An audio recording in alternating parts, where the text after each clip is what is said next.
දේශනා අංක 1 මහා හත්තිපදෝපම සූත්‍රය. නමෝ තස්ස භගවතෝ අරහතෝ සම්මා සම්බුද්දස්ස. නමෝ තස්ස භගවතෝ අරහතෝ සම්මා සම්බුද්දස්ස.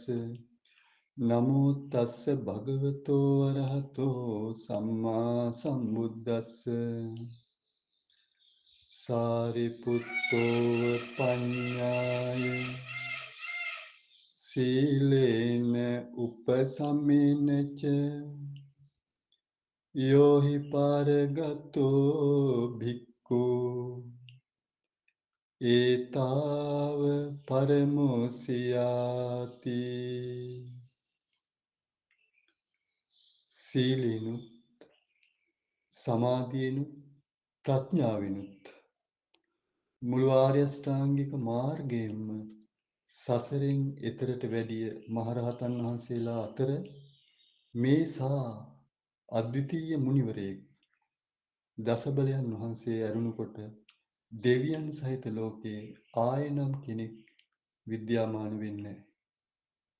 තමන් වහන්සේගේ විෂයක් ශේෂ්ත්‍රය වූ ප්‍රඥා පාරමිතාවේ ශ්‍රාවක භූමියේ කෙළ පැමිණි ප්‍රඥා පාරමිතාවේ පාර ප්‍රාප්ත වුණ සාරිපුත්ත මහරහතන් වහන්සේ වදාළ අතිශය ගම්භීර වූ උතුම් දේශනාවක් වුණ මහා හත්තිපදෝපම සූත්‍රය මජ්ක්‍ධිම නිකායේ දැක්වෙන දේශනා මාලාවක් තුලින් ඉගෙන ගන්නටයි අපි මේ උත්සාහවත් වෙන්නේ.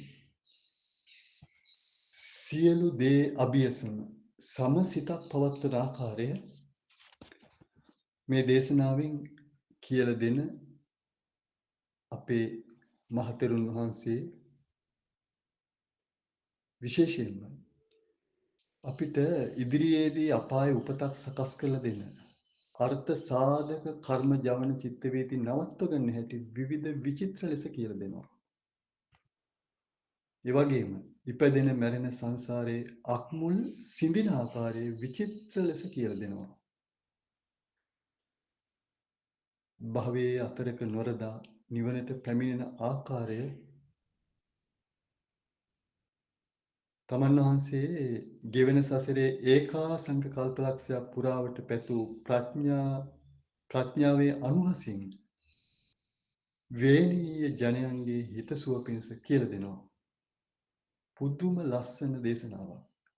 අමාදම් රස වෑහෙන දේශනාවක්.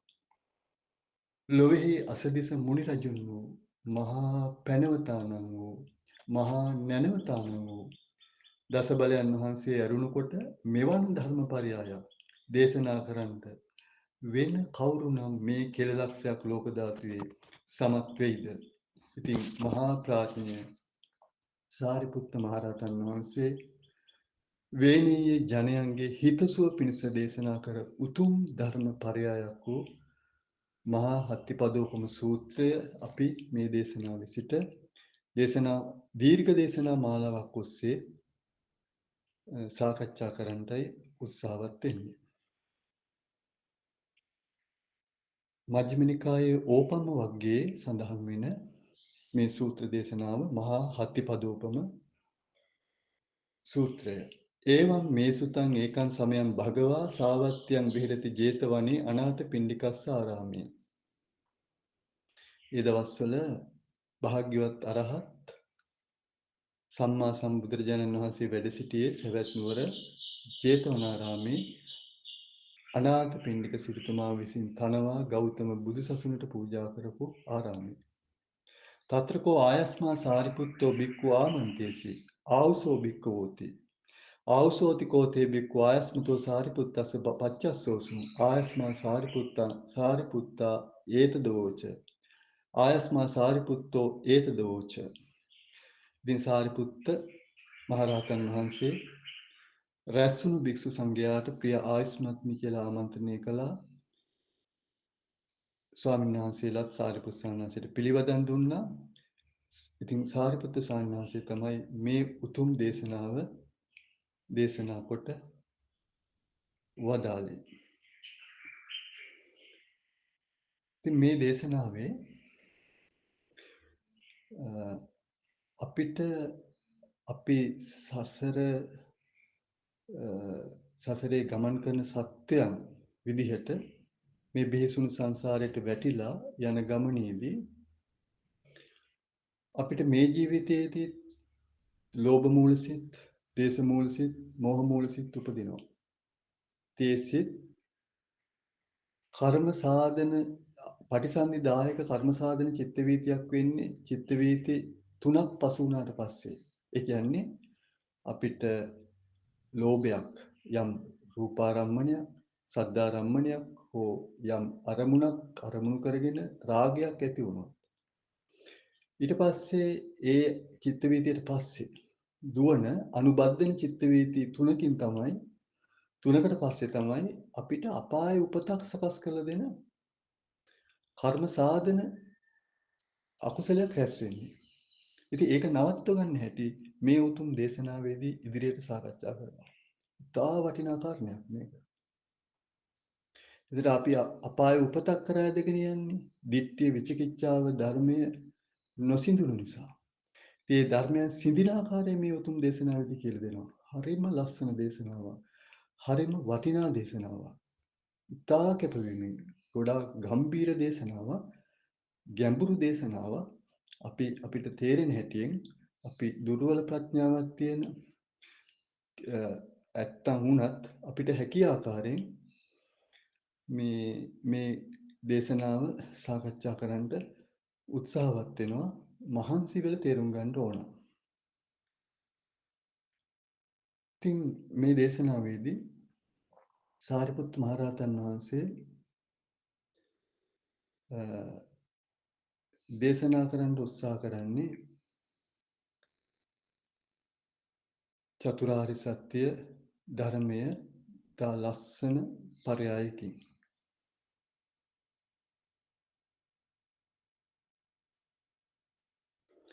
ඉතින් දේශනාව පටන් ගන්නවා සේයතාපි ආවසෝ යානි කානිච ජංගලානම් පානානම් පදජාතානි සබ්බානි තානි හත්ති පදේ සමෝදානං ගච්ඡanti.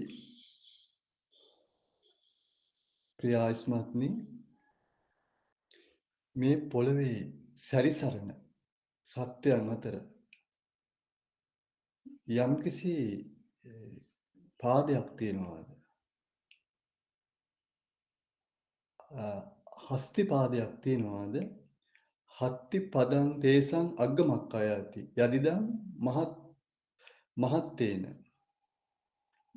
මහත් වූ විශාල වූ පාදයක් මේසා විශාල පාදයක් වෙන සතෙකුට නැහැ. පොළවේ පිහිටවන හස්තියාගේ පාදය වගේ. ඉතින් උපමාවකින් තමයි මේ විදිහට සාරිපුත්ත ස්වාමීන් වහන්සේ මේ දේශනාව පටන් ගන්නේ. මේ මහ පොළවේ ඇවිදගෙන යන පා සහිත සත්වයන් අතර මේසා මහත් විශාල පා දරන පොළවේ විශාල පා පිහිටුවන සත්‍යයක් නෑ මේ හස්තියා වගේ කියනවා. ඒව මේවකෝ ආවසෝ ඒකේචි කුසලා ධම්මා සබ්බේතේ චතුසු අරිය සත්‍යේතු සංඝං ගච්ඡanti. මේ ගැඹුරු ප්‍රකාශයක් කරනවා.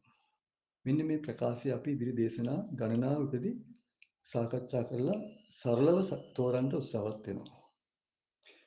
සාරිපුත් සංඝ දේශනා කරනවා ඒව මේවකෝ ආවසෝ ප්‍රිය ආස්මත්නි ඒ වගේමයි.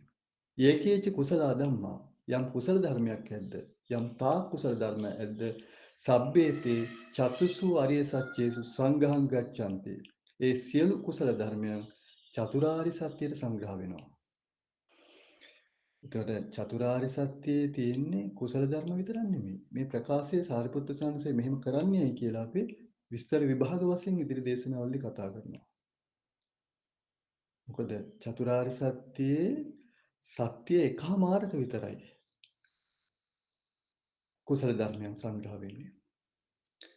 සමහරක් සත්‍යයන් වල අකුසල ධර්මයන් සංග්‍රහ වෙන්නේ. සමහරක් සත්‍යයන් වල අභ්‍යාගත ධර්මයන් සත්‍ය වෙන්නේ. සමහරක් සත්‍යයක කුසල අකුසල අභ්‍යාගත ධර්ම සංග්‍රහ වෙනවා. සමුදය සත්‍යං අකුසලං මග්ග සත්‍යං කුසලං නිරෝධ සත්‍යං අභ්‍යාගතං දුක්ඛ සත්‍යං සියා කුසලං සියා අකුසලං සියා අභ්‍යාකතං. ඔය විදිහට පපංච සුදනී කියන මජ්ක්‍ධිම නිකාය අට කතාවේ දැක්වෙනවා. අපි මේ මජ්ක්‍ධිම නිකාය අට කතාවේ දැක්වෙන මේ කතාව විස්තර ඇතුව ඉදිරි දේශනාවලදී කතා කරනවා. සමුදය සත්‍යං කුසලං. සමුදය සත්‍ය කුසලං නෙමෙයි අකුසලං. සමුදය සත්‍යං අකුසලං. සමුදය සත්‍ය අකුසලයක්මයි. මග්ග සත්‍යං කුසලං. මාර්ග සත්‍ය කුසලයක්මයි. නිරෝධ සත්‍යං අභ්‍යාකතං. නිරෝධ සත්‍ය අභ්‍යාකත ධර්මයක්. කුසල අකුසල වශයෙන් නොඅදාළ ධර්මයක්.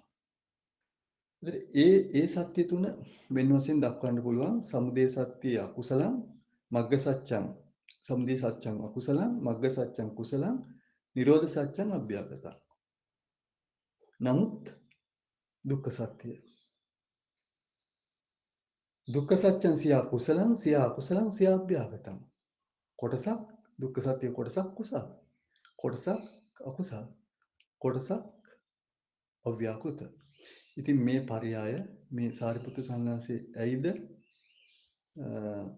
මෙහෙම දේශනා කරන්නේ? නමුත් මෙහෙම දේශනා කරන සාරිපුත්‍ර සන්නාසේ දැන් හැම සත්‍යයකම කුසල් නෙමෙයි තියෙන්නේ චතුරාර්ය සත්‍යයේ. සමහර සත්‍යවල කුසල්, සමහර සත්‍යවල අකුසල්, සමහර සත්‍යයක අකුසල්, සමහර සත්‍යවල කුසල්, සමහර සත්‍යයක අකුසල්, සමහර සත්‍යයක අව්‍යාකෘත, සමහර සත්‍යයක කුසල අකුසල අව්‍යාකෘත. නමුත් සාරිපුත්‍ර සංඝසේ දේශනා කරනවා ඒව මේව කෝ ආවුසෝ ඒකේචි කුසල ධම්මා සබ්බේතේ චතුසු අරිය සත්‍යේතු සංඝං ගච්ඡanti. යම් කුසල ධර්මයක් ඇද්ද, යම් තා කුසල ධර්මයක් ඇද්ද සියල්ල චතුරාර්ය සත්‍ය සංග්‍රහ වෙනවා කියලා කතමේසු චතුසු දුක්ඛ අරිය සත්‍යේ දුක්ඛ අරිය සත්‍යේ දුක්ඛ සමුදය අරිය සත්‍යේ දුක්ඛ නිරෝධය අරිය සත්‍යේ දුක්ඛ නිරෝධ ගාමිනී පටිපදාය අරිය සත්‍යේ කියලා. ඉතින් මේ දේශනාවේ මුල් ඡේදය විතරයි ඔය ටිකක් කතා කරේ. ඔය ඡේදේම අපි ඉදිරි දේශනාවල කිහිපයකම කතා කරනවා.